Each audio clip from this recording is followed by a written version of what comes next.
Bonjour à tous, bienvenue dans Ça déraille, le podcast sur un sport où enfin la France tient un crack générationnel. Vous avez compris, on va parler des championnats d'Europe remportés avec grande difficulté par Tadej Pogačar devant son adversaire habituel Remco Evenepoel. Et donc la troisième place pour notre pépite tricolore Paul Sexas. Est-ce qu'il fait déjà partie des grands après cette performance? C'est la question que l'on va se poser et que je vais poser à mes chroniqueurs du jour. On va commencer par celui qui est là depuis maintenant une dizaine d'années avec nous sur Ça déraille. Rémi est avec nous avec un fond flou, mais par contre ses idées sont claires. Salut Rémi. Pas du tout. Les idées sont aussi floues que mon fond d'écran. Bonjour à toi, bonjour à toutes et à tous. J'espère que tu vas bien. Ah oui, on a passé un bon week-end, hein, ça c'est sûr. Enfin, plus le dimanche que le samedi, parce qu'on va parler aussi des filles, évidemment. On ne lâche pas les filles, même si on n'a pas eu de breloque au bout. Mais voilà, je vais très bien, voilà, très très bien pour vous le dire. Est-ce que Samuel va bien? Lui, en plus, il a passé un bon week-end et il n'était pas du côté de la Dromardèche, Samuel, là. Ah, ça se pourrait Ah bien que j'ai visité Étoile-sur-Rhône et Guilherand-Granges ces derniers jours, effectivement. ouais, alors pour voir Samuel, évidemment, vous pouvez aller sur les réseaux sociaux, Ratagaz, évidemment sur Instagram. Moi, j'ai vu des petites photos où tu étais tout proche de Thomas Voeckler et Paul Sexas sur la fin. C'est vrai, tu as pu toucher les idoles presque, hein. Ah bah là, oui, j'étais tout près de la future star française et de son coach mythique. Ah, futur, attention, ou présent, c'est la question aussi qu'on va se Ah, poser, futur bravo. présent, ah oui, Eh oui, petit débat bravo. philosophique, c'est vrai. Ouais, Non, ouais, bah ouais, oui, ouais. mais attends, c'est important en tout cas. Voilà, c'est en gros la grosse question évidemment de ces championnats d'Europe. On va débriefer cette course, ça va être très rapide, hein. Au niveau de la course, on va plus bifurquer sur ce qui nous anime depuis maintenant 24 heures avec cette médaille de bronze pour Paul Sexas. Mais on va quand même regarder ce qui s'est passé un petit peu devant. Allez, les championnats d'Europe, c'est maintenant avec le tempo. Putain, t'as fait une bonne sortie aujourd'hui, hein. Papa va rentrer et puis il va aller faire du tempo maintenant, hein.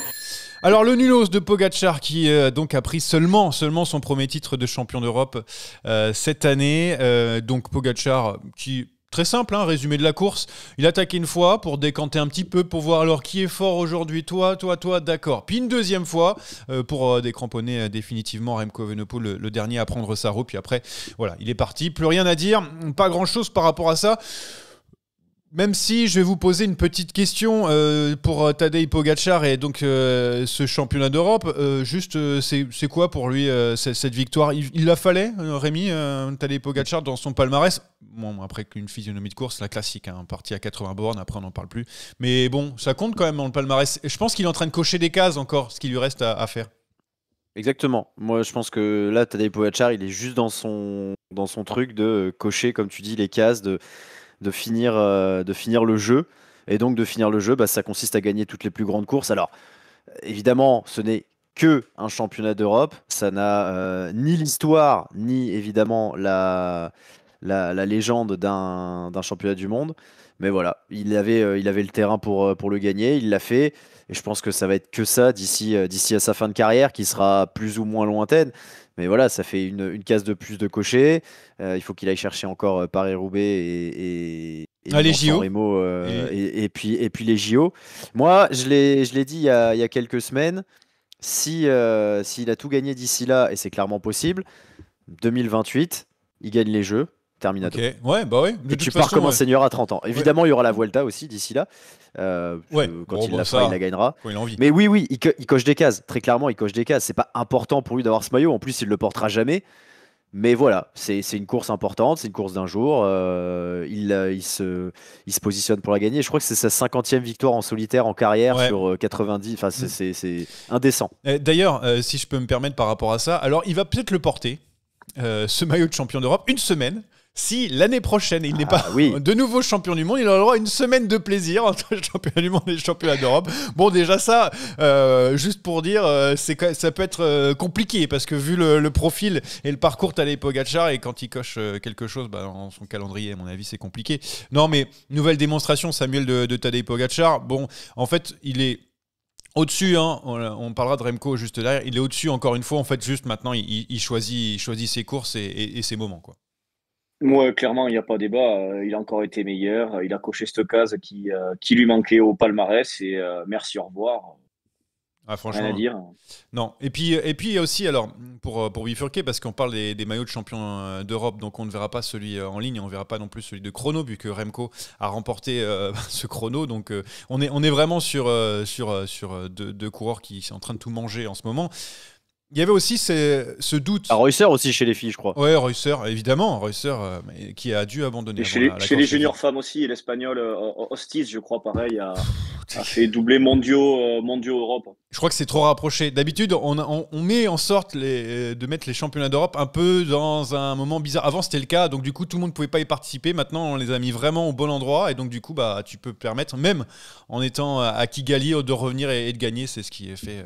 Après, c'est tant mieux pour les championnats d'Europe. C'est ce qu'a dit hier le président de l'UEC. Il a expliqué qu'à la base, il ne devait pas du tout se tenir à ce moment-là, et qu'à cause de la Vuelta, il avait été déplacé. Normalement, ça aurait dû être beaucoup plus tôt. Ouais, bon, en tout cas, ça a permis à Tadej Pogačar donc de glaner ce titre.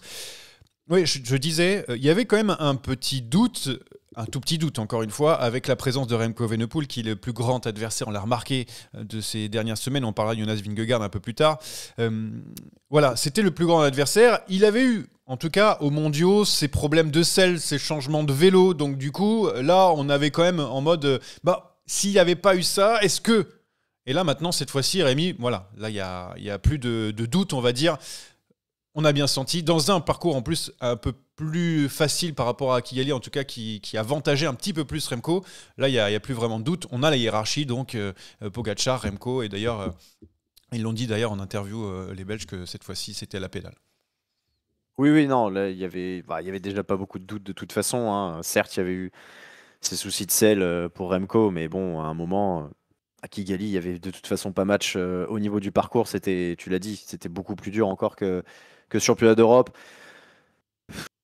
Oui, bon, c'est une confirmation supplémentaire, mais encore une fois, c'est absolument pas une surprise de se rendre compte que Remco, il est 2 tons en dessous de Pogačar et il reste 2 tons au-dessus de tout le monde. Ouais. Voilà, on a 4 divisions aujourd'hui. On a Tadej, on a Remco et un petit peu en dessous Jonas, et puis en dessous, on a encore des mecs comme Almeida ou Roglic, et puis ensuite, t'as la plèbe. Ouais, voilà. Mais Pogačar est seul. Ouais, ça c'est clair. Et en plus, alors il y a eu des déclarations après course de la part du staff belge sur notamment la prestation de Remco Evenepoel qui, alors il était assez lucide. Hein. Il a dit en gros, il lui manquait 30 ou 40 secondes pour essayer de basculer avec Pogačar. En tout cas à ce moment-là, parce qu'il dit que plus tard il n'aurait pas pu. Et derrière, voilà, il avait travaillé ces moments pour garder la roue un maximum. Il a même été plutôt confiant en disant j'ai réussi à garder la roue pendant 3-4 minutes, mais il manque encore cette intensité, encore ces 30-40 secondes qui permettront peut-être de basculer une fois avec. Est-ce que dans cette nouvelle défaite de la part de Remco, même si on ne peut pas vraiment parler de défaite, est-ce que Samuel, tu vois quand même quelque chose d'encourageant pour Remco Evenepoel, pour pourquoi pas embêter, parce que c'est ce qu'on a envie, hein, embêter Pogačar sur ces championnats, sur ces classiques comme celle-là? Je sais pas, j'avoue que, comme je le disais la dernière fois, je suis vraiment resté sur ma faim sur pas mal de courses. Le nombre de fois où Liège-Bastogne-Liège, je ne sais pas, le duel n'a pas eu lieu. Sur les mondiaux, justement, il y a ces problèmes de selle. Il y a eu tout ça sur un parcours un peu moins convenable. Là, franchement, j'avais envie d'y croire. J'avais vraiment envie de voir un duel sur un parcours un petit peu moins exigeant, mais exigeant tout de même, sur lequel les deux auraient pu faire la différence. Et quand Pogačar part, c'est vrai que ouais, j'étais déçu, moi, perso, j'étais déçu. Je pensais vraiment que Remco pourrait s'accrocher. Alors, oui, il avait fait le chrono en début de semaine. Il avait déjà fait aussi le chrono à Kigali, plus une tentative de retour monstrueuse sur les mondiaux. Donc, peut-être qu'il lui manquait un peu de force et un tout petit peu de fatigue s'est installé. Mais moi, perso, je pensais vraiment qu'il pourrait suivre. J'y croyais dur comme fer. Je me disais, on est typiquement sur le genre de parcours que peut apprécier Remco et qui peut lui convenir. On peut enfin avoir ce duel qui n'a pas eu lieu. Et est-ce que vous en avez voulu, hein, si vous êtes supporter de Remco d'ailleurs, au groupe derrière avec Ayuso, Scaroni et Sexas, de ne pas avoir aidé un petit peu, parce que c'est vrai qu'il y a un moment quand Pogačar se détache, il y a quand même une vingtaine de secondes pendant un long moment, mine de rien. Après, Tadej est aussi assez malin à chaque fois où il gère un petit peu ses écarts pour faire travailler un peu les autres pour ensuite remettre une petite couche derrière. Mais je sais pas, vous avez eu un moment en mode ah oui, c'est possible, mais il faut y aller tous ensemble, un truc comme ça, ou pas du tout, non, Rémi? Non, En fait, c'est un peu particulier. Moi, je suis toujours partisan je veux dire, à un moment, si tu commences à calculer, c'est évident que tu vas pas jouer la bonne place. On pourra reparler évidemment de la tactique française, hein, Oui, qui, on y arrive. Hein. pour le coup, a fonctionné. Hein. Thomas Voeckler a dit à Sexas de ne pas rouler avec Remco. Il l'a pas fait. Derrière, il a eu un petit peu plus de fraîcheur pour attaquer Ayuso Escaroni. Maintenant, oui, ça aurait peut-être mérité d'aider. Maintenant, tu sais que si t'aides Remco à rentrer sur Pogacar, bon, déjà, Ouais. t'es pas sûr d'y arriver. Et deux, tu te retrouves avec Remco et Pogacar si jamais t'arrives à rentrer. Et donc, quoi qu'il arrive, t'as quand même 2 places qui sont quasiment assurées. Même si un Remco au sprint, c'est pas, euh, c'est pas Tom Bonnen. Je sais pas pourquoi Oui, non, mais c'est bien, la comparaison est bonne. Tu tu sais que derrière, ça reste compliqué quand même et que tu as déjà 2 places normalement qui sont sur le podium. Donc oui, je comprends les 2 côtés. Ouais, non, mais en fait, on va parler justement de cette stratégie, ça nous amènera vers Paul Sexas dans cette direction-là, en tout cas. Samuel, par rapport à la volonté de Thomas Voeckler, et d'ailleurs, on a été raillé sur les réseaux sociaux par rapport au fait que ça y est, comme Lenny Martinez en Italie, je ne sais pas si pour ceux qui ont vu la course sur le Tour d'Émilie, où là aussi on suce des roues, voilà, on a cette...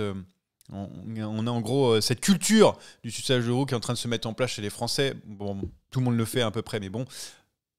Cette stratégie de Voeckler assumée en mode on ne roule pas parce qu'on va pas aider Remco, on va pas le ramener ou on va pas du coup se griller des cartouches pour aider Remco. Est-ce que ça tu l'as compris à ce moment-là? Oui, c'est complètement compréhensible. Comme Rémi l'a très bien dit, de toute manière, que ce soit Remco, Pogacar, si tu reviens dessus, ils sont plus forts que toi. Donc en fait, tu dépenses de l'énergie dans une poursuite qui va juste mener à te prendre une fessée un peu plus tard. Donc en fait, autant essayer peut-être de la jouer stratégique pour justement ensuite te retrouver dans un groupe où tu as sensiblement un niveau égal aux gars qui composent ton groupe. Et là, à ce moment-là, ça peut être intéressant de jouer. Mais collaborer avec Remco, alors oui, ça fait vraiment gros raton comme comportement. Mais bon, il y en a eu, il y en a actuellement, et il y en aura plus tard, hein, des ratons. Ouais. Je veux dire, ça a toujours existé, ça fait partie du vélo. Hein. Colbrelli 2021, énorme raton. Pour faire plaisir à Rémi, Rui Costa, énorme raton. Merci. Voilà. Ouais, voilà. Non, mais c'est comme ça que ça fonctionne aussi. C'est vrai. Quand on est moins bon, on va pas faire des efforts superflus pour faire plaisir aux personnes qui composent le groupe. Et en plus, ça a donné raison à Thomas Voeckler quand même, parce qu'il y a quand même cette médaille de bronze à la fin. Paul Sexas a dit « ça m'a fait mal au cœur, mais j'ai appliqué les consignes et peut-être que cette énergie gardée à ce moment-là, parce qu'il a roulé derrière une fois que Remco est parti, que cette énergie gardée à ce moment-là lui a permis d'aller chercher la médaille de bronze. Et puis, ça a été possible grâce notamment au travail. Et c'est pour ça que je vais aussi louer à chaque fois la science tactique de Thomas Voeckler, parce que derrière, il y a quand même l'équipe de France où ils sont 3-4, je crois, dans le groupe derrière. Ils sont loin, mais il les fait quand même rouler. Comme ça donne aussi du grain à moudre à sa stratégie en mode voilà, on a quand même toute l'équipe de France, on a 4 mecs derrière, donc on va pas rouler au cas où, sinon s'ils reviennent, nous on est en surnombre, etc. C'est ça aussi que j'ai trouvé assez intéressant par rapport à cette stratégie française qui a été plutôt réussie, Rémi, plutôt réussie finalement, en fait, avec une médaille au bout, de toute façon on peut rien dire. On parle des hommes, Oui. attention. Non, bien sûr, c'est ça. À partir du moment où tu es sur la boîte, derrière les 2 extraterrestres, enfin l'extraterrestre et l'extra-extraterrestre, je sais pas quel est le terme après, évidemment que c'est réussi, surtout que c'est en plus avec Paul Sexas. Enfin, voilà, on se posait la question avant les mondiaux s'il allait pouvoir tenir près de 300 bornes, 260, il les a tenus. La semaine d'après, il nous fait plus de 200 bornes, il va chercher un podium. Enfin, donc voilà, en plus l'histoire elle est magnifique. Et encore une fois, Thomas Voeckler a eu raison. Hein. C'est arrivé relativement souvent. Ça arrivera encore, on l'espère, plein de fois. Donc oui, tu as bien joué. Et puis, de toute façon, à partir du moment où tu étais en surnombre dans ce final, alors certes, à un étage en dessous par rapport à la gagne, il y avait quelque chose à faire. Et ça a été très bien fait. De toute façon, il n'y a pas grand-chose à dire. Hein. Encore une fois, tu as eu la médaille, donc tu as eu raison. Ouais. Et Samuel l'a bien dit, des ratons, il y en aura toujours. Ça, c'est clair. Surtout dans le vélo. Ça fait partie aussi de la stratégie de course. Allez, on rentre dans le vif du sujet avec Paul Sexas. Tu as commencé à entamer cette discussion. Samuel, je vais te poser la question. Déjà, la première question. Est-ce que c'est une surprise pour toi de le voir à cette troisième place? Après, bon, on connaît ses facultés, enfin on ne connaît pas vraiment, mais on connaissait un petit peu ce qu'il était potentiellement capable de faire. Il a travaillé un petit peu au mondiaux, on l'a vu pas loin du top 10, mais le voir là, troisième des championnats d'Europe, à dominer des Ayuso, des Scaroni, des mecs expérimentés. Est-ce que toi, c'est une surprise, mine de rien, quand tu as vu ça? Alors oui, déjà d'un point de vue extérieur, c'est une parfaite surprise et c'est d'autant plus une surprise que hier en conférence de presse, on a pu lui poser la question en lui disant: «Est-ce que, lorsque tu as mis ton premier dossard en début de saison sur le Grand Prix de la Marseillaise, tu t'attendrais, près de 8 mois plus tard à, prendre une médaille sur une des plus grosses courses du monde?» Et lui-même a dit que c'était absolument pas prévu, qu'il, était le premier surpris de sa progression fulgurante, de ne pas voir où était, un potentiel plafond de verre. Donc du moment où lui le dit, je vois pas ce qui nous interdit d'être complètement surpris. Non, et surtout, il y a aussi ce moment, je ne sais pas si vous avez vu, il est venu en chaussures avec les cales, donc ses chaussures de vélo sur le podium, parce qu'il n'avait pas prévu du change pour aller sur le podium. À quel point, quand même lui ne s'y attendait pas, parce que je pense que dans la tête de Thomas Voeckler, le leader de cette équipe de France, c'est peut-être un peu plus Sivakov. On a switché évidemment dans la course. Enfin, c'est que ça, c'était libre, évidemment. On l'a pas demandé de travailler, on l'a vu. Mais je pense qu'on a switché à ce moment-là, et même Thomas Voeckler a dû être surpris, mais enfin surpris dans le bon sens. Mais c'est ça qui est assez incroyable. Et il a eu raison aussi de les mettre sur les mondiaux, parce que Rémi, en fait, ça l'a complètement débloqué. Ce qu'il a fait en fait aux mondiaux, ça donnait aussi raison à Thomas Voeckler. Paul Sexas, il y a quelque chose qui s'est déclenché. On avait cette question parmi les grands. C'est un peu dans ce sens-là. Ça y est, on a l'impression qu'il est lancé. C'est le moment de sa carrière, du lancement de sa carrière. Et ouais, je suis d'accord. Et alors, c'est facile de faire les comptes après coup, mais c'est vrai que en fait, il avait tout intérêt, Thomas Voeckler, à le mettre sur ses mondiaux et puis derrière sur ses Europes. Parce que c'est le moment où il commence à pointer le bout de son nez. Il avait quelques résultats sur des grandes courses, hein. Il fait quand même 8e du Dauphiné. Ouais. Il était sur le Tour des Alpes. Il est il je fait sais 3 plus, fois enfin, il est pas podium, loin il du fait top 2e du 10. général. Ouais. Ouais, c'est ça. Il fait aussi des podiums sur les étapes. Enfin, voilà. Donc, tu sentais que le gamin, il était déjà solide et qu'il était capable de faire des trucs. Là, tu le lançais là. Il y avait zéro pression. Le mec, il allait faire ce qu'il allait pouvoir faire et on allait voir avec notamment les distances, etc. Il a répondu présent. On parle des mondiaux, on parle de la course de dimanche, enfin d'hier d'ailleurs, et de ce qu'il a réalisé. Il ne faut pas oublier qu'il fait aussi le chrono en individuel et en relais. Il est médaillé d'argent, hein, avec le mixte aux mondiaux. Donc en plus, il a quand même eu 4 jours de course méga importants là en l'espace d'une dizaine de jours, de 2 semaines. Et donc là, il a vraiment touché du doigt le très haut niveau avec les courses d'un jour parmi les plus dures de la saison du calendrier. Donc maintenant, ça peut être pas du bonus, mais il sait à quoi s'attendre. Les autres aussi évidemment. Donc il sait ce qu'il est capable de faire aussi maintenant. Samuel, il est déjà dans la cour des grands. Après, alors on s'enflamme évidemment, mais déjà d'une c'est français et de deux, mine de rien, on n'a pas le choix. Quand on a ce genre, quand on a ce genre de compétiteurs autour, on parle de Pogacar et Remco, il n'y a pas beaucoup de place. Quand tu arrives à te hisser à ce moment-là, même à un moment à revenir sur Remco, enfin voilà. Est-ce que maintenant ça veut dire que ça y est? Sur une course, maintenant, on va attendre Paul Sexas au niveau le plus haut, aux côtés, par exemple, d'Ayuso, leader de la Lidl Trek, je sais pas, des trucs comme ça. Est-ce que ça y est, maintenant, il a sa place, on le sait, et c'est là, maintenant, qu'on l'attend? Oui, je pense que c'est légitime de le dire. Alors peut-être pas sur toutes les courses sur lesquelles il sera aligné. Justement, tu cites Ayuso, que ce soit Ayuso, que ce soit Pogacar, ils nous ont trop habitués à remporter n'importe quelle course à laquelle ils participent. Mais pour Sexas, voilà, maintenant, dès qu'il aura ciblé une course en objectif principal, je pense que oui, il faudra compter sur lui. Il faudra compter sur lui obligatoirement. Il nous l'a montré sur le Dauphiné, qui était son premier gros objectif de la saison. Puis là, sur ses campagnes mondiales, que ce soit au Rwanda ou en Europe, ou pareil, où lui, il avait justement, il était complètement décomplexé et jugé qu'il pouvait performer. Ça montre bien que oui, il faudra l'attendre l'an prochain. En plus, bon, on rappelle qu'il a que 19 ans. C'est pour ça aussi on est sur un crack générationnel. C'est ce qu'on C'est ce qu'on dit parce qu'il est très jeune, mais il y a aussi une saison qui a été construite aussi petit à petit. Il n'a que 37 jours de course. Hein. Il est quand même dans sa première année pro. On a choisi... vraiment, on prend des précautions, des pincettes, Rémi. Je ne sais pas si tu vois un petit peu, vraiment, avec ce coureur, parce qu'on a l'impression que voilà, il ne faut pas aller trop vite parce qu'on ne veut pas le cramer, etc. Mais l'année prochaine, un vrai programme? T'attends un vrai programme? Non, alors, qu'est-ce que tu attends par vrai programme? Là, un programme un peu complet, pour un grand tour, pourquoi pas. Il y en a déjà sur les réseaux sociaux qui disent on veut le voir sur le Tour de France 2026. Alors moi, je suis pas contre, hein. Ni pour ni contre d'ailleurs. Il y aura un grand tour, il l'a dit. Il y aura un grand tour, ouais. Ouais, non, mais puis c'est normal. Mais je pense que pour commencer, une petite Vuelta, c'est déjà très bien. Ouais, mais là, et là, ça y est. Enfin, je veux dire, là, on sait qu'il est capable de le faire. Pourquoi attendre? C'est ça, là, ma question. Pourquoi attendre une Vuelta en fin d'année quand tu sais que le type est capable de passer les paliers assez rapidement? En l'espace de 2 semaines, là, il a fait les mondiaux 13e, il a fait championnat d'Europe 3e en battant vraiment du beau monde à la pédale. C'est pour ça que je me dis pourquoi attendre. Mais peut-être que c'est une question, attention. Alors, je comprends la question, et c'est vrai que je comprends aussi les gens qui s'enflamment. Moi, je suis toujours d'un naturel un peu prudent et je pense qu'il faut aussi mesurer et modérer nos attentes, même si je n'ai fait que l'encenser depuis le début de l'émission. Tu l'as dit, il a que 37 jours de course, c'est-à-dire que à un moment où on arrive sur ces mondiaux et ces Europes, les mecs d'en face, bon, évidemment, encore une fois, on enlève Pogacar et Evenepoel de l'équation, mais les mecs d'en face, ils ont beaucoup plus de jours et beaucoup plus de jours de course difficiles. Le calendrier d'Ayuso, il n'a rien à voir avec celui de Paul.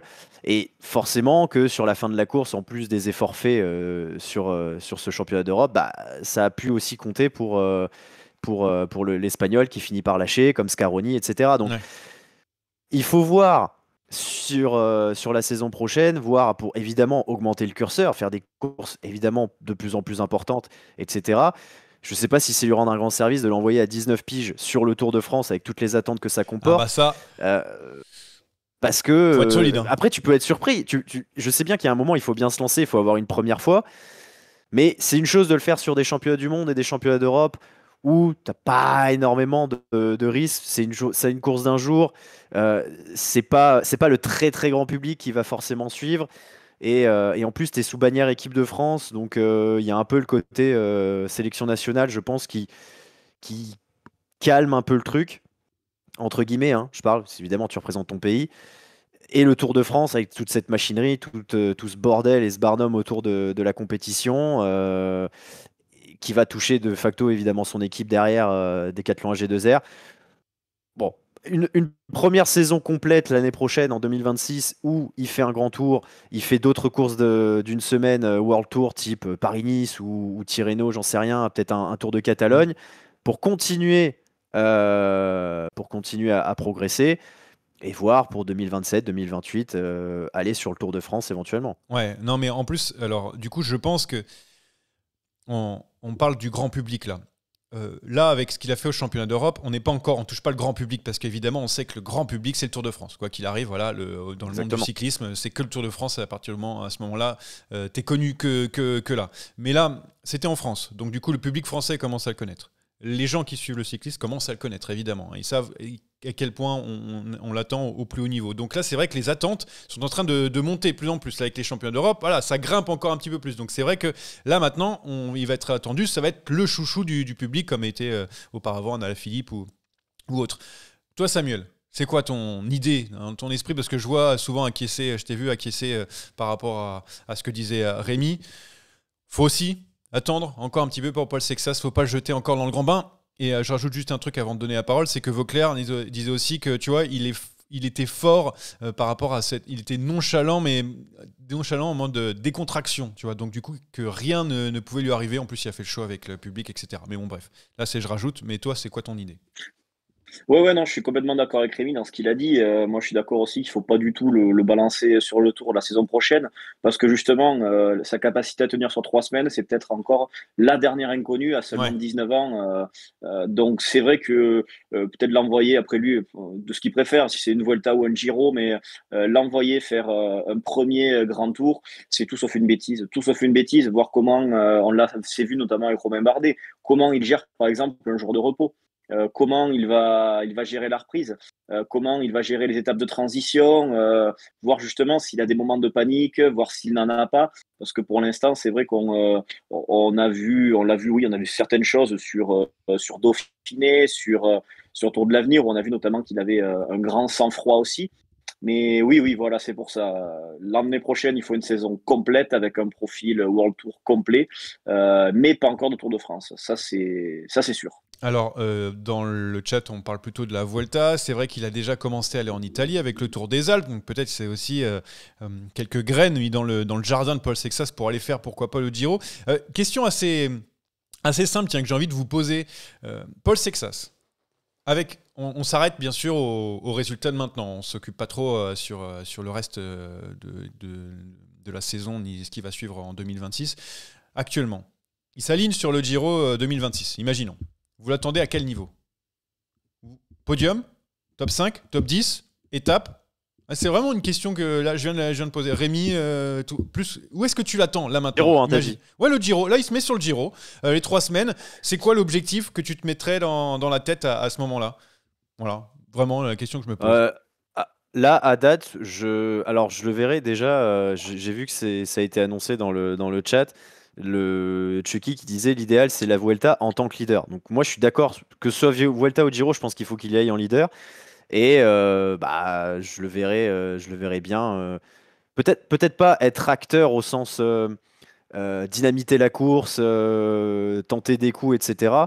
Mais être dans le coup à chaque fois le plus longtemps possible, et jusqu'à l'arrivée si c'est possible, et jouer des victoires d'étape avec les favoris. Mais ouais, essayer d'aller le plus loin possible et d'aller chercher pourquoi pas un top 10, top 5 si vraiment ça se passe très bien. Ok. Plus peut-être ou si tu te foires parce que tu peux pas à l'abri d'un jour sans et te retrouver à une demi-heure après la première semaine, essayer de se filer dans les coups, de s'aufiler dans les coups pour aller chercher une ou deux étapes. Alors avant de te donner la parole, Samuel, je lis juste un petit peu le chat. Alors on me dit top 10, chasseur d'étapes, une ou deux étapes. Alors il y a quelqu'un, super colo, qu'on a vu plusieurs fois écrire dans le chat, dit pourquoi pas un Pogacar Vuelta 2019. Alors c'est ce qu'on lui souhaite, hein. Un petit podium et 3 victoires, c'est sûr que c'est pas mal. Mais bon, oui. Samuel, toi, c'est quoi ton idée? Si on le met sur le Giro 2026, c'est quoi tes attentes? Il le faut en leader. Moi, je le vois pas du tout en chasseur d'étape. Et même lui, je sais pas si ça lui convient, si ça lui convient trop aussi. Je le vois pas faire du tout une Vuelta 2019 à la Pogacar qui, il faut rappeler, il est arrivé par la petite porte. C'est en gagnant ses 2 premières étapes, je crois, qu'il se rapproche dangereusement du top 5 en étant éloigné de la bataille. Mais non, je le vois lui directement se mêler à une concurrence acharnée pour essayer peut-être d'avoir le maillot rose sans pour autant l'emporter. Je pense qu'il faut quand même rester un petit peu les pieds sur terre. Mais ouais, pourquoi pas entre top 10, top 5, quelque chose comme ça pourrait être quelque chose de très intéressant. Et surtout, en étant leader, je trouve, de A à Z, c'est très important. Il faut qu'il apprenne à faire le boulot sur 3 semaines, je pense aussi. Voilà. Ouais. Non, mais après, il commence à prendre ce rôle. On l'a testé aussi sur le Tour de l'Avenir, mine de rien, hein, en tant que leader, même si, évidemment, c'est un autre niveau. Mais voilà, on l'a mis aussi dans ce moule un petit peu leader.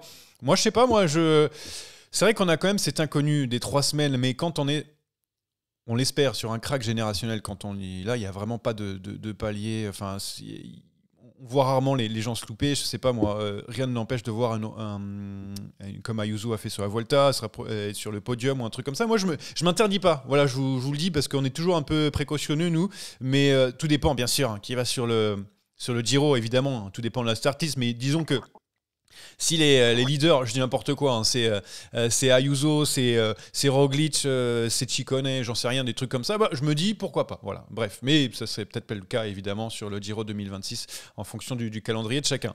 J'ai encore 2 autres questions à vous poser par rapport à Paul Sexas pour qu'on passe ensuite à autre chose. Là, on parlait de crack générationnel, évidemment. Franchement, à 19 ans, on n'a quasiment jamais vu ça dans l'histoire du cyclisme, il faut le dire. Enfin, il y a Remco qui a été très fort aussi. Ayuso, on peut noter. Enfin, des coureurs à cet âge-là, c'est vraiment du jamais vu. Est-ce que, pour nous, Français, est-ce que c'est plus fort encore qu'Alaphilippe, par exemple, qui a été quand même très jeune sur le podium de Monument sur Liège-Bastogne-Liège et qui était très fort dans son domaine, c'est-à-dire le plus fort dans son domaine à ce moment-là. Je ne sais pas où, plus fort qu'un Thibaut Pinot, on ne se rappelle pas, mais il gagne très tôt sur le Tour de France, il est très tôt en top 10 du Tour de France. Et c'était un cyclisme un petit peu autre, hein, évidemment, on revenait un peu plus tard. Pour vous, c'est un cran dessus ou pas, Rémi? Sur ce qu'il est en train de montrer et sur ce qu'il a montré notamment sur 2 courses d'un jour qui sont un petit peu particulières, ça paraît au-dessus. Mais voilà, Thibaut Pinot, le Tour de France c'est 2012, donc il a 22 piges. Ouais, mais parce que tu viens un peu plus Il tard. vient à peine d'en avoir 19. Non, non, mais tu viens un peu plus tard, mais bon, voilà, 19 ans, 22 ans. Il faut voir quand est-ce qu'il mettra les pieds sur la grande boucle déjà pour essayer de comparer. Et par rapport à Julien, c'est pareil, hein, les premiers résultats pro de Julien C'est un Alaphilippe, peu plus tard aussi. c'est 21 ans aussi. Donc, il est en avance. Maintenant, il y a cette médaille de bronze, c'est très bien. Il n'y a pas encore de victoire professionnelle malgré tout. Donc, on attendra de voir quand même à quel moment il lèvera les bras pour la première fois sur professionnel et évidemment, a fortiori sur le World Tour, en espérant que ça arrive très vite. C'est difficile, je pense. Alors, en tout cas, moi, avec mes capacités et mon flou, c'est difficile Ouais. de quantifier par rapport aux autres. Mais en tout cas, tu dis sur la ligne de départ, il a une petite avance. C'est-à-dire qu'on l'a mis en De par première son âge, pole de par position. son âge, oui. Ouais, en première position, en pole position, et après on met Pinot Alaphilippe. Après, ça, c'est un autre débat. Mais je me posais la question parce que j'étais en train de réfléchir. Oui, on a déjà connu des cracks, franchement. Pinot, on l'attendait, et il a failli non plus aussi gagner le Tour de France. Voilà, Alaphilippe, c'est pareil. On l'attendait gagner. Il a quand même été champion du monde 2 fois, mais plusieurs fois Liège-Bastogne-Liège, etc. Ça n'a pas été le cas. Samuel, toi, tu le mets à quel niveau à ce moment-là? Est-ce que tu penses que là, on est vraiment sur un truc au-dessus ou pas? Je pense qu'on est au-dessus aussi pour Ok. une seule bonne et simple raison, c'est on a trop vu de Français ne pas pouvoir gagner le Tour à cause de leur manque de compétences entre guillemets sur le chrono. Ouais, Alors que là, ok. on a aussi affaire à quelqu'un qui a l'air extrêmement fort, capable de bien faire tourner les jambes, de développer de la puissance, d'être assez complet, du coup bon en montagne et bon en chrono. Et ça, c'est quelque chose qui a manqué à un Pinot qui s'est spécialisé avec les années, on va dire, sur le chrono jusqu'à devenir champion de France. Bardet, pareil, il me semble que Bardet, il passe un cap quand il arrive chez DSM. Donc moi, c'est pour ça aussi que je le mets un petit peu en avance, parce que j'ai toujours entendu, moi, genre, mes oncles, mes tantes, mes grands-parents qui regardaient le vélo dire il faut être bon en chrono pour pouvoir gagner un grand tour.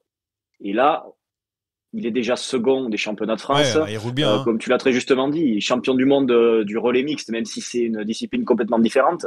Mais il a l'air de savoir le faire. Il a l'air de savoir le faire. Ouais, non, mais surtout, moi, il y a un moment, quand il lâche Scaroni, il y a ce truc dans ma tête et je me dis, s'il lui prend quelques secondes, quelques mètres d'avance, il va rester devant parce qu'il est très fort, c'est un bon rouleur. Tu vois, ce qu'on n'avait pas forcément sur d'autres coureurs, évidemment, notamment français, où on se dit ça peut rentrer derrière, ça roule très fort derrière. Là, il y a vraiment ce switch dans ma tête, on me dit, s'il prend 3 mètres, 4 mètres d'avance, on ne le reverra plus parce qu'il est capable d'eux. C'est vrai que ça fait une petite différence par rapport à ça, en effet. Mais oui. Et autre chose que je voulais vous dire avant de tourner cette page sur Paul Sexas, cette belle page, il arrive quand même au moment où on a quand même l'un des, voire le meilleur coureur de tous les temps, voilà, il faut le dire, et le meilleur rouleur de tous les temps, avec Remco Evenepoel. On a aussi Mathieu Van Der Poel qui est dans des sphères, mais après, là, on verra plus tard pour tout ce qui est classique. Là, on parle vraiment de course par étapes. Mais ça va être compliqué quand même. Il arrive quand même dans un moment où, imagine... Allez, je fais une comparaison. Imagine Paul Sexas, il arrive ce crack générationnel, il arrive à l'époque Bradley Wiggins, Geraint Thomas, Bernal, etc. Là, on se dit, ah ouais, on va gagner. Là, on se dit quand même, va falloir être patient, mon coco, parce que Pogacar, il en a encore pour 3 ans minimum.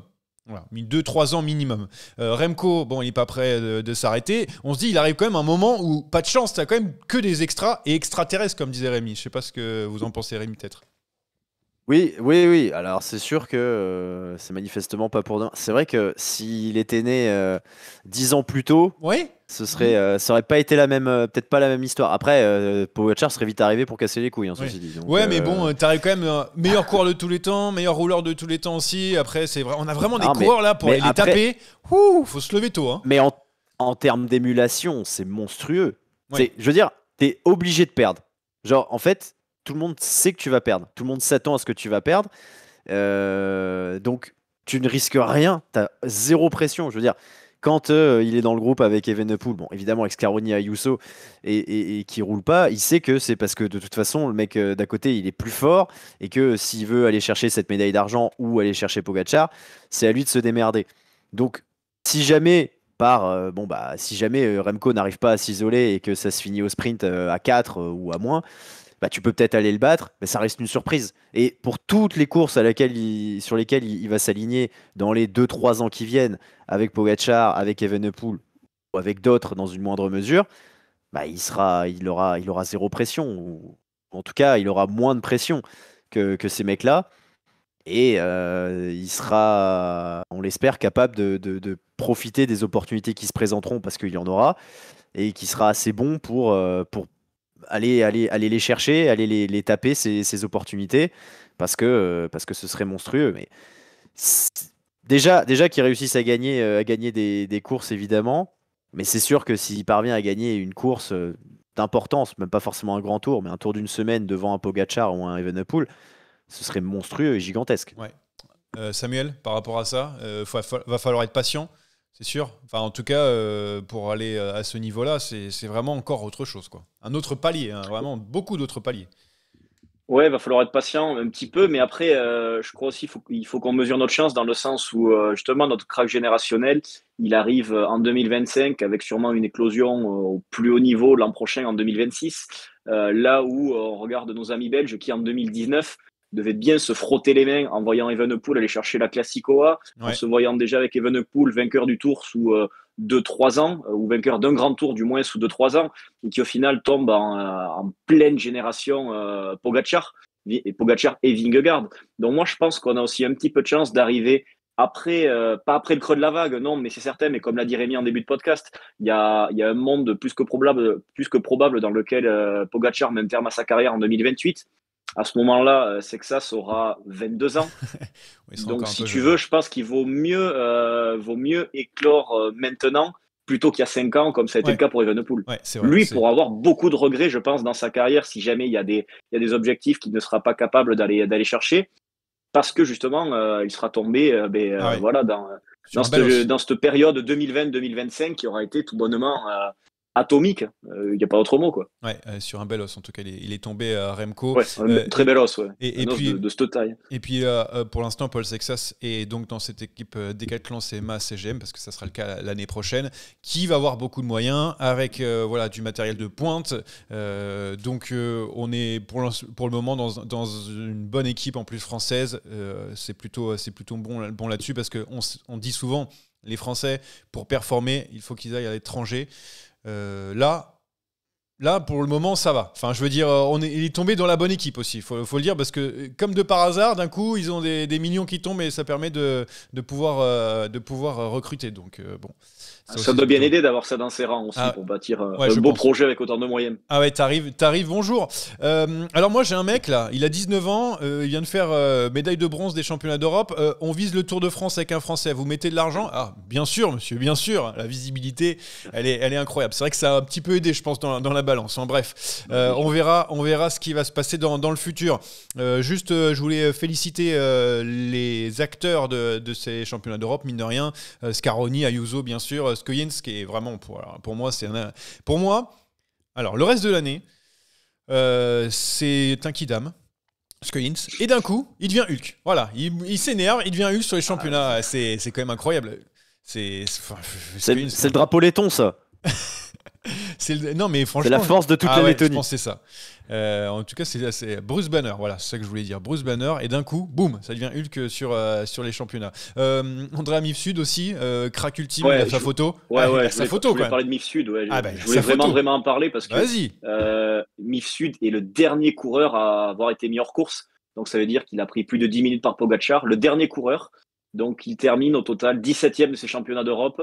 Il m'a montré son compteur, c'est son record de watts développé sur une course, et il avait vraiment les boules de ne pas pouvoir continuer et de finir parce qu'il lui manquait rien. 17 km, mais course de patron pour Andrea Mifsud qui est venu, excusez-moi de l'expression, mais avec sa bite et son couteau sur la course, et qui il a tout fait péter. Ouais. Il a tout fait péter, il a été vraiment très très très belle course de sa part et voilà, il faut le souligner, je pense. Non, mais c'est une folie aussi de se dire qu'il y avait vraiment très peu de coureurs qui ont fini. Certes, la boucle n'était pas très longue, mais la différence telle qu'il y a entre Pogacar et les autres fait qu'il y a 15 coureurs qui ont terminé, quoi. C'est une folie furieuse parce que sinon ils allaient se prendre un tour. Faut se rendre compte un petit peu du délire. Enfin bref. Déception. Voilà, on a parlé de tout ça, etc. Mais il y a quand même une grosse déception. C'est-à-dire que moi, j'avais même pas allumé la télé, alors que je l'ai allumé tôt parce qu'on sait tous que Pogacar, il attaque à 100 bornes. Donc moi, je l'ai allumé assez tôt. Il n'y avait plus Vingegaard. Il était où, Vingegaard? Alors ça valait bien le coup de venir sur les championnats d'Europe, Rémi, pour faire ça. Mais là, c'est plus une déception. On est au-delà. J'ai pas le terme, hein. Mais vraiment. Alors je me suis dit ça va être super, il va être là en plus, il va faire chier Pogacar, ça va être une autre course, etc. Bon, bah il pète en même temps que les équipiers des équipiers, donc bon, c'était compliqué. Je sais pas. Ah, comme toi, hein. Comme toi, j'avais pas encore allumé la télé que il avait déjà abandonné. Alors j'ai rien vu de sa course. J'ai l'impression que il est sorti cramé de son été et qu'il avait absolument aucune raison de venir sur ce Ah ouais, mais pourquoi tu viens? sur ce championnat d'Europe. Après, je comprends l'idée. Le parcours peut lui permettre de briller. Ça peut être un nouveau duel avec Pogacar, peut-être l'occasion de prendre une revanche entre guillemets sur lui si jamais ça se passe si jamais ça se passe bien pour lui. J'apprends, j'ai orthophonie. Oui, tout à l'heure. Mais en vrai, je comprends pas. Il m'a l'air très fatigué. Il m'a l'air même moins mentalement, psychologiquement, moins dans le truc. Donc, je sais pas. Je sais pas ce qu'il est venu faire là. Et je pense qu'il aurait mieux fait de garder des jours supplémentaires. Et je pense que là, on va plus le voir de la saison. Si, peut-être le Tour de Lombardie, je sais pas s'il a prévu de le faire. Mais je sais pas, je vais aller repose-toi. Ouais. Repose-toi, Jonas, et repars en 2026 un peu plus frais et dispo parce que j'ai l'impression que psychologiquement, il est pas, il est pas au top. Et en plus, pour moi, ça reste un mec qui est quand même typé course par étape. Non, je suis pas sûr que sur une course d'un jour, il soit bon, et du coup, je comprends pas encore une fois ce qu'il est venu faire. C'est fou, hein. C'est assez fou quand même hein, de voir ce coureur capable de faire de belles choses. Et quand on passe sur une course d'un jour, il n'en rapportait qu'une seule. Hein. C'était d'ailleurs dans la Drôme, je crois que c'était sa course d'un jour. Oui, il a gagné la. D'ailleurs, je l'avais mis en argument dans le dernier podcast pour dire que Vingegaard connaissait les routes de la Drôme. Ouais, il a gagné la Drôme classique. Ouais, je crois que c'est ça, ouais. C'est sa seule course. Non, mais beau. C'est fou ça, Samuel. Enfin, je sais pas. En 2022, ouais. Samuel, moi, je sais pas pour toi, mais moi, je m'attendais à le voir un peu. Je me suis dit, ça y est, en plus, il a bossé le punch, etc. Il a fait beaucoup de choses cette année pour essayer de se mettre au niveau de Pogacar, pour essayer de faire quelque chose. Je me dis, ça y est, allez, il est là. En plus, il a visé, il a fait que ça depuis la Vuelta. Mais non, et malheureusement, c'est pas passé comme ça. Ouais, clairement. Normalement, c'est pas un gars qui court à droite à gauche pour faire tourner les jambes. C'est toujours un gars qui cible ses objectifs dans l'espoir de les remporter.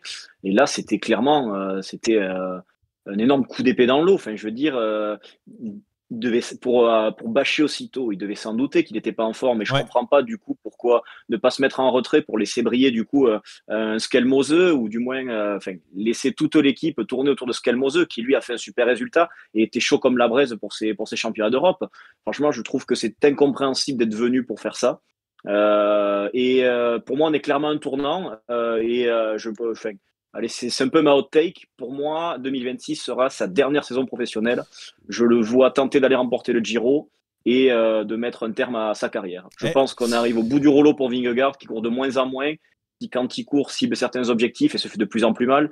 Il est passé à 2 doigts de la mort il y a quelques années. La saison dernière, sur le Tour du Pays Basque, la grosse commotion cérébrale qui l'a privé de tout un printemps de course.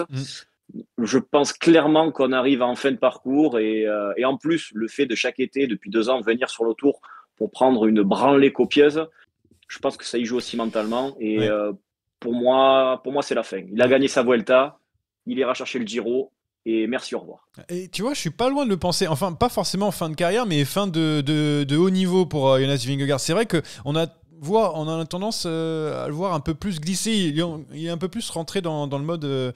Il est capable de se faire toucher par d'autres. Alors, j'ai regardé, j'ai calculé 1, 2, 3, 4, 5. C'était sa 6e course cette année. Bon, bref, il a fait que des courses par étapes, hein, évidemment. Il a fait le Tour d'Algarve, Paris-Nice, il a été blessé, évidemment. Critérium du Dauphiné, Tour de France, Vuelta. Et là, c'était les championnats d'Europe. C'était sa dernière course, a priori, de la saison. Donc, non.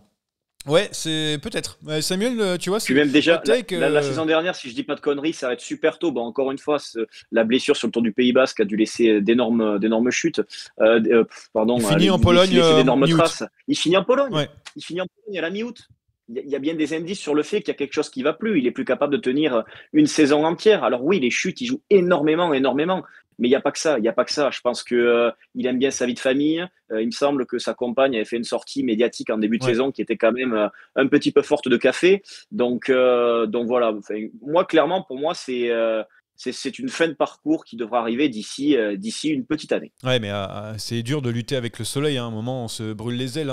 Pour travailler, pour être à ce niveau-là, ça doit être pour le corps, mentalement et physiquement, ça doit être terrible. Et c'est vrai qu'au bout d'un moment, Bien sûr. que tu pètes. Attention, on est tous humains, sauf évidemment Tadej Pogacar, qui lui ne l'est pas du tout, et aussi Paul Sexas. Alors, pour terminer, parce que là, on a beaucoup parlé, hein, on a bien aimé parler. Je voulais quand même dire un petit mot des filles, mine de rien. Avec la victoire de Demi Vollering, excellente démonstration des Pays-Bas, hein. Vraiment tactique parfaite qui a lancé Demi Vollering, Van der Breggen derrière dans la roue, Niewiadoma. Rien à dire par rapport à cette course qui a été construite de manière assez parfaite par rapport à ça. Demi Vollering qui n'avait jamais gagné un grand championnat, enfin championne d'Europe, hein. Je souhaite aussi d'être championne du monde aussi. Mais voilà, au moins il y a une petite incohérence qui est rétablie. Ma question que je voulais poser, je pense qu'on va poser que celle-là, c'est de savoir... L'équipe de France, donc, qui a fait une 6e place avec Juliette Labousse sur ces championnats d'Europe, repart donc des mondiaux et des championnats d'Europe sans médaille, avec une équipe quand même qui était bien construite, une équipe où on disait franchement avec ça je ne vois pas comment on peut perdre au moins sur les mondiaux, les championnats d'Europe c'est autre chose avec donc pour une Ferrand-Prévot qui malheureusement blessé la cheville. Question Rémi, alors je te la pose, est-ce que c'est un échec ou pas, ou toi tu dis Oui. Finalement c'est assez logique? Voilà, j'aime bien C'est un échec. d'avoir ton avis. C'est un échec. C'est clairement un échec. Bah, que t'aies pas 2 titres ou que t'aies pas J'ai une médaille, deux une filles seule sur médaille, le podium, même une médaille de bronze. T'as pas de médaille. Ouais. T'as pas de médaille sur les 2 courses. Évidemment, c'est des courses qui sont particulières. Encore une fois, je veux dire, les Pays-Bas ont de tout temps foiré des courses comme celle-là, alors qu'elles ont 18 meufs qui peuvent être championnes du monde.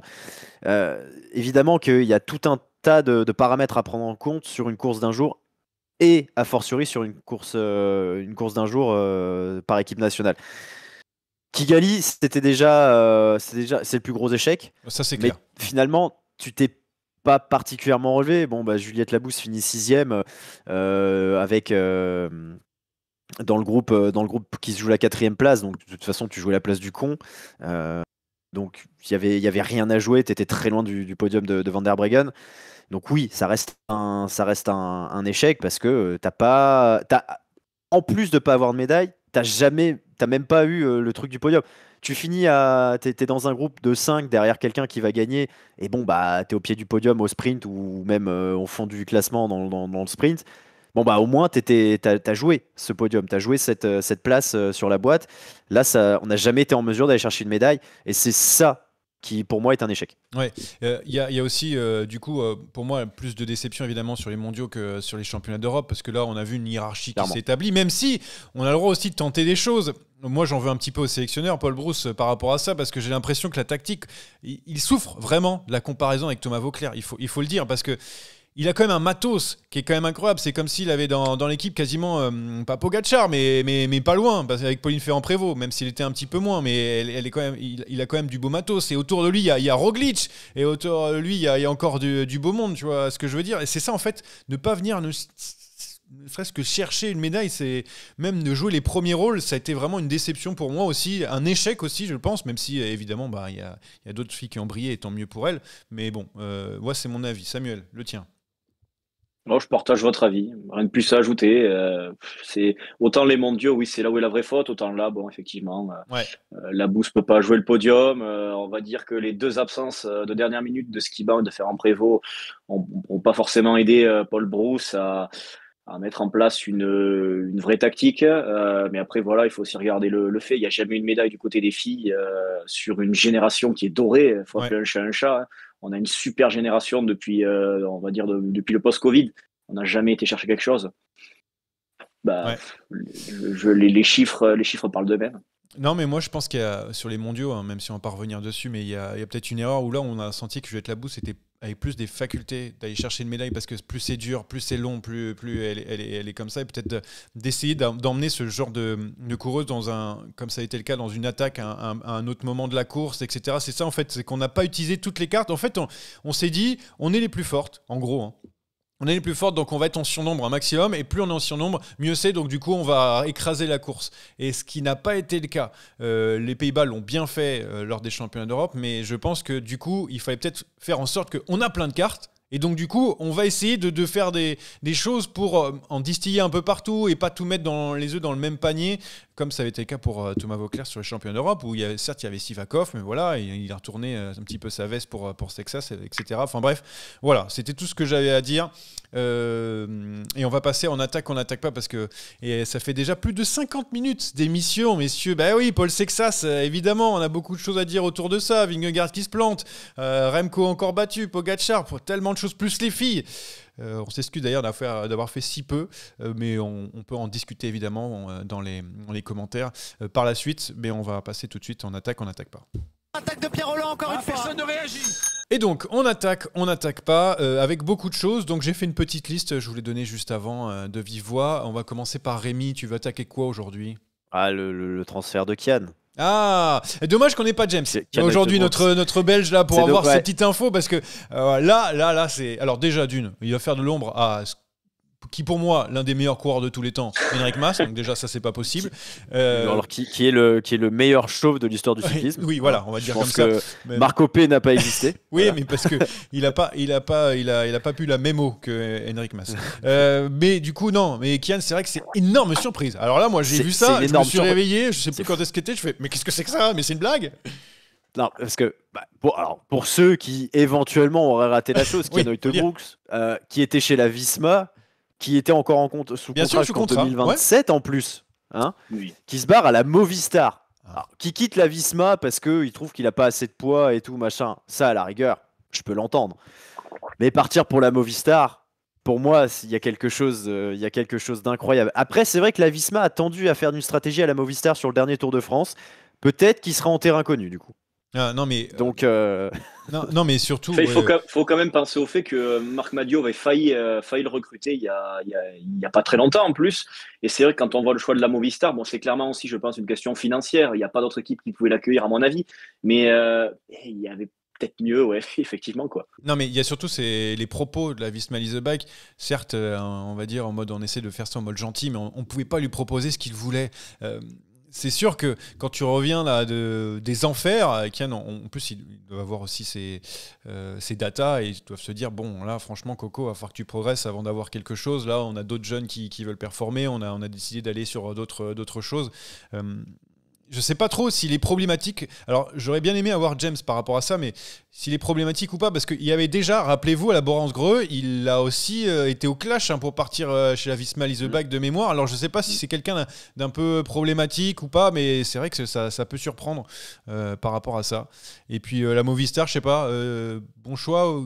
Qu'est-ce que vous en pensez de la Movistar ? Non ? Franchement, on dirait que la Movistar, c'est t'as plus le choix, tu grimpes un peu, t'as plus le choix, tu vas à la Movistar. Voilà, c'est un peu le backup de backup, quoi.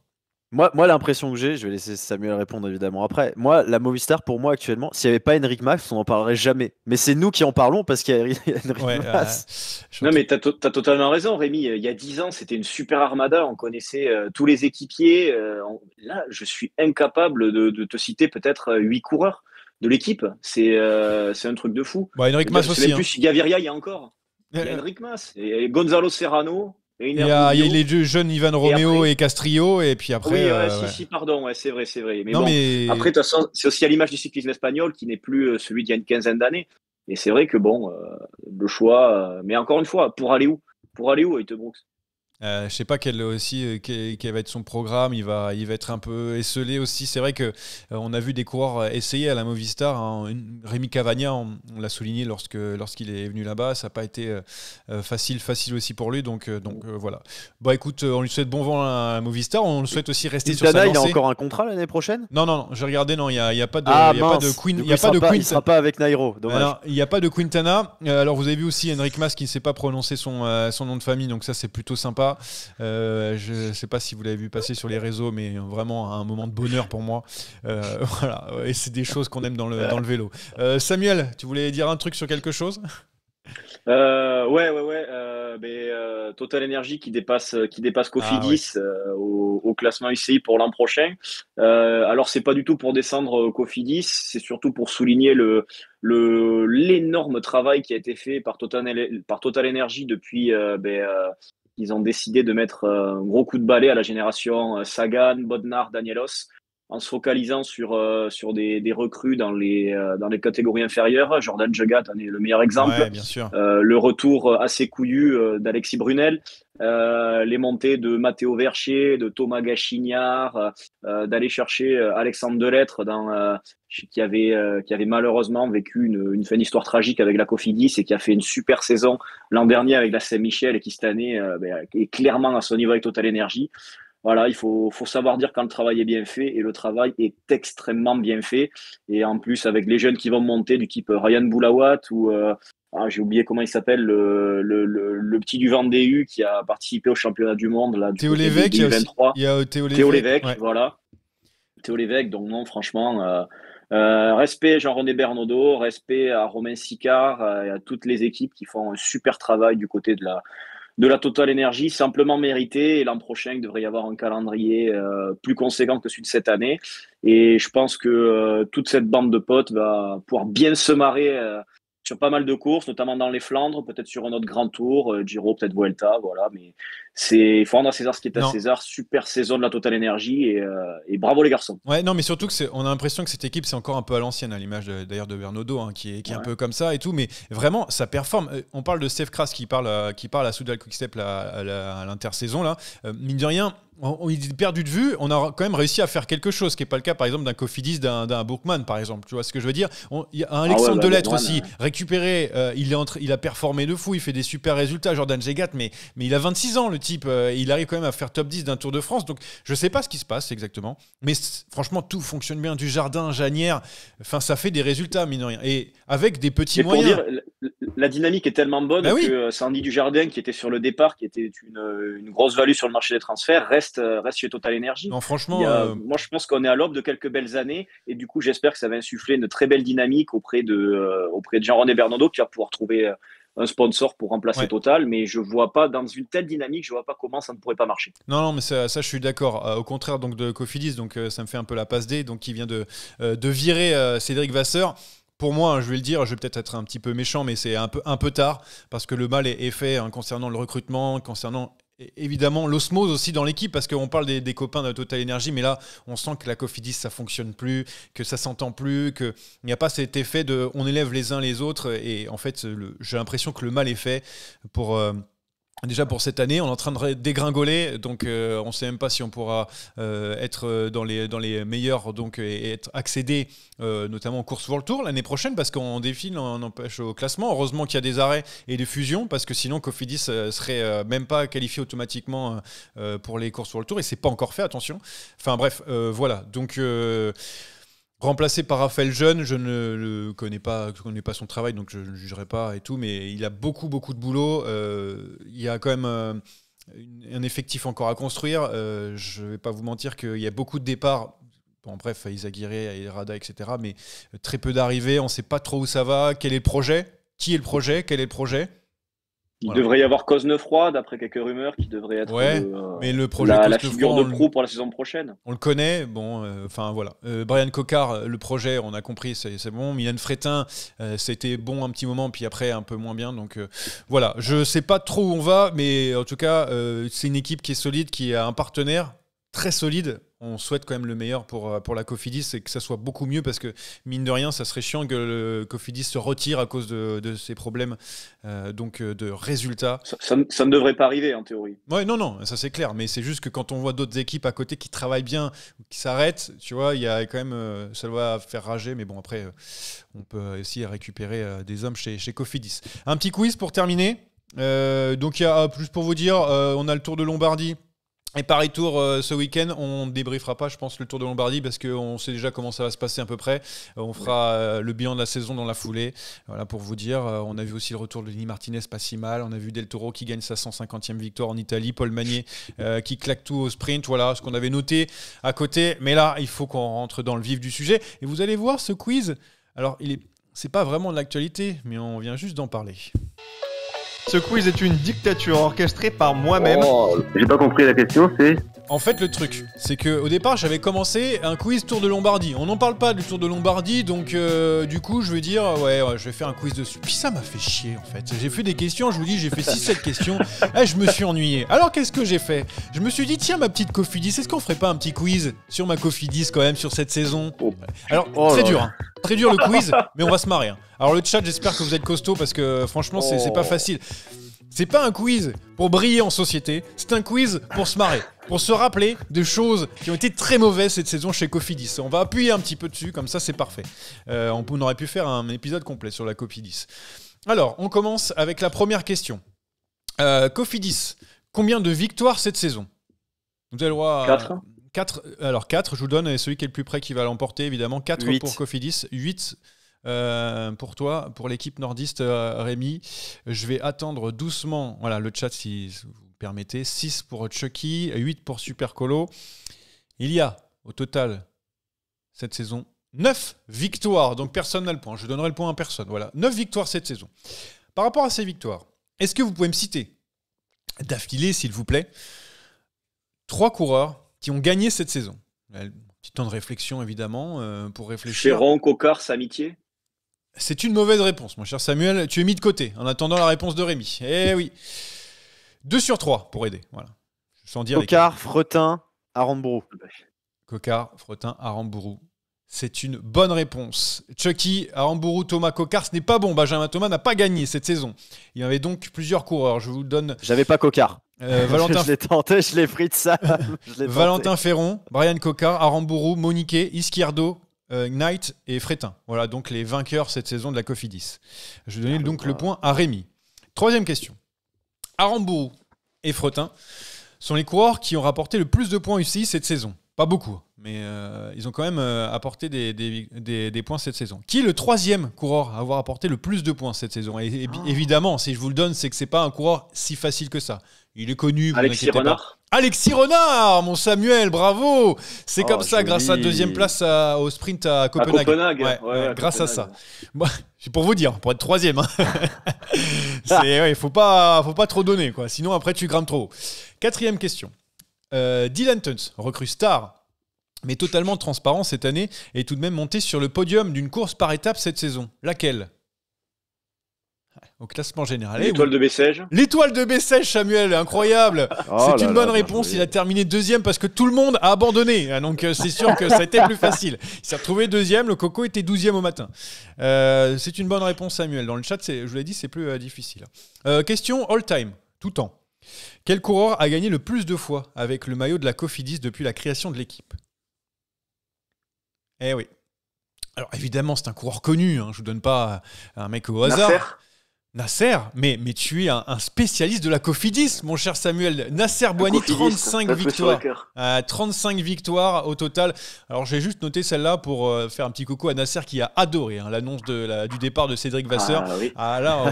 Il a fait une story avec une chanson exceptionnelle. Cinquième question. Samuel, ça fait déjà 3 points. Tu t'envoles au classement. Alors... le saviez-vous? La Cofidis était présente sur le Giro et la Vuelta. Est-ce que vous pouvez me donner le coureur qui a été le mieux classé au général sur le Giro et la Vuelta? C'est un seul et même coureur, pour vous dire. Voilà. Qui a terminé, je peux vous le donner, 52e et 31e. Bon, du coup, vous n'avez pas trop vu pas la loin, télé. Quoi. Samitié. Samitié.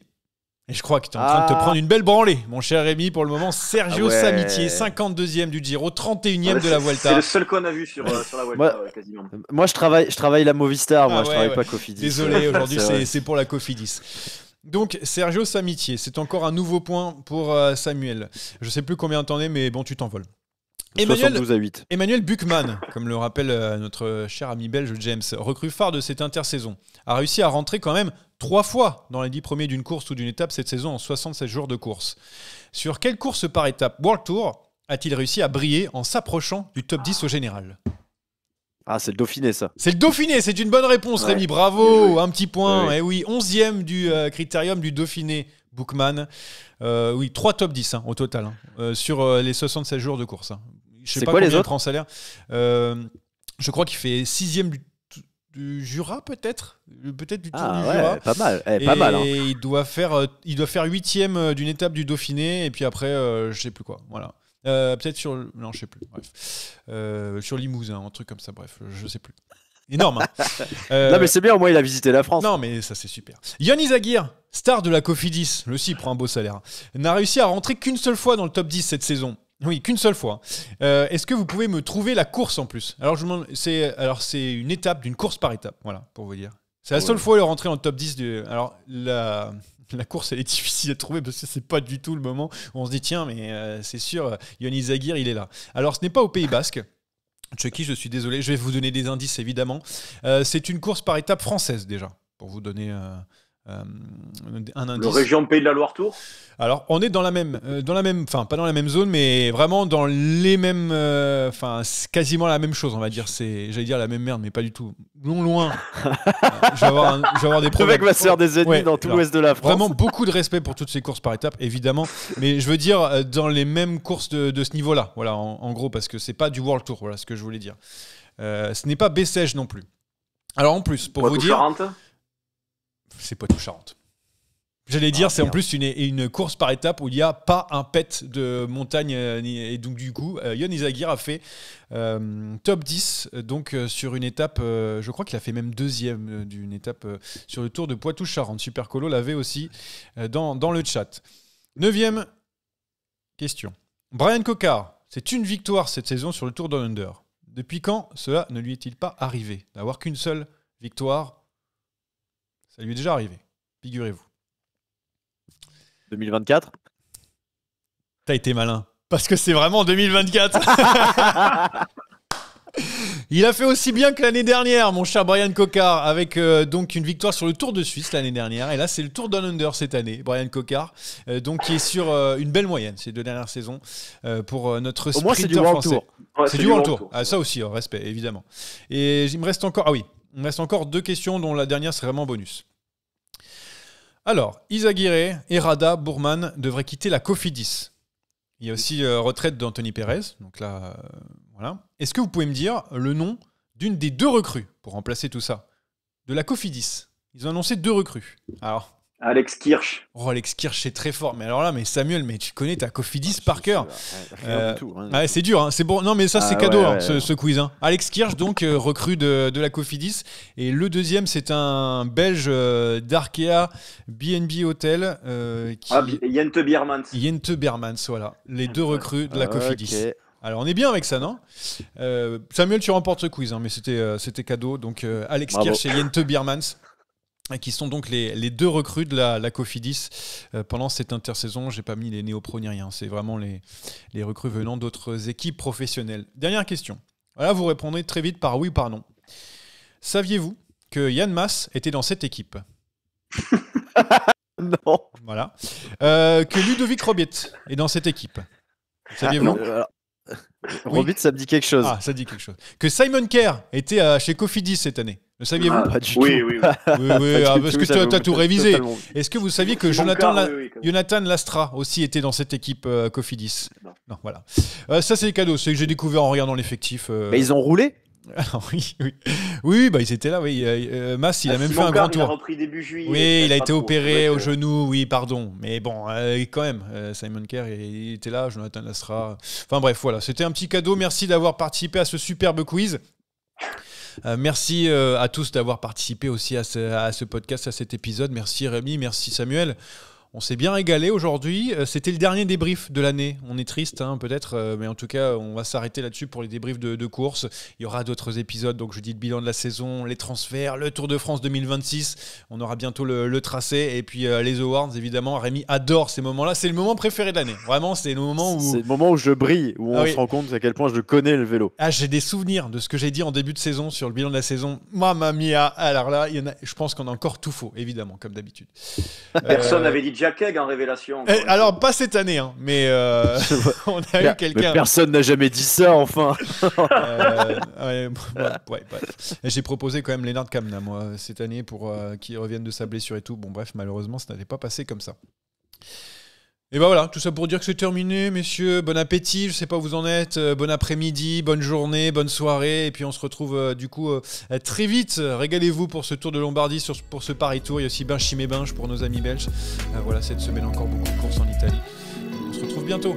Ciao. Salut.